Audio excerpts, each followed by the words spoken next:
नमस्कार। शराब घोटाला, पिछले 2 साल से ये शब्द आपने कई बार सुना होगा। 2 साल से बीजेपी की सारी एजेंसीज कई रेड मार चुकी हैं, कई लोगों को गिरफ्तार कर चुकी हैं, लेकिन अभी तक एक भी पैसे का हेरफेर कहीं नहीं मिला, कहीं से एक भी पैसा नहीं मिला। अगर भ्रष्टाचार वाकई हुआ है तो इतने करोड़ों रुपए गए कहाँ?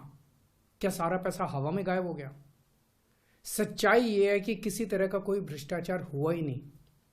अगर होता तो पैसा भी मिलता। ऐसे फर्जी केस में आम आदमी पार्टी के कई नेताओं को इन्होंने अभी तक जेल में रखा हुआ है। किसी के भी खिलाफ कोई सबूत नहीं है, कुछ साबित नहीं हो रहा, खुलेआम गुंडागर्दी चल रही है, किसी को भी पकड़ के जेल में डाल दो। अब बीजेपी मुझे गिरफ्तार करना चाहती है। मेरी सबसे बड़ी संपत्ति, मेरी सबसे बड़ी ताकत मेरी ईमानदारी है। झूठे आरोप लगा के, फर्जी सम्मन भेज के ये मुझे बदनाम करना चाहते हैं, मेरी ईमानदारी पे चोट करना चाहते हैं। इन्होंने मुझे सम्मन भेजे हैं। मेरे वकीलों ने मुझे बताया कि ये सम्मन गैर कानूनी है। क्यों गैर कानूनी है? ये मैंने इनको विस्तार से लिख के भेजा है। मैंने बताया है कि उनके सम्मन कैसे गैर कानूनी है, लेकिन उन्होंने मेरी एक भी बात का जवाब नहीं दिया।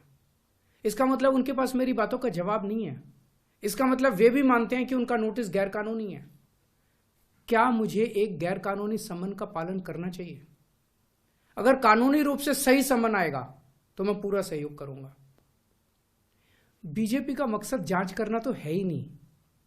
इनका मकसद तो लोकसभा चुनाव में मुझे प्रचार करने से रोकना है। ठीक लोकसभा चुनाव के पहले इन्होंने मुझे सम्मन भेजा है। क्यों? इस जांच को चलते 2 साल हो गए। अभी ठीक लोकसभा चुनाव के पहले मुझे क्यों बुलाया जा रहा है? पहले क्यों नहीं बुलाया? सीबीआई ने मेरे को 8 महीने पहले बुलाया था।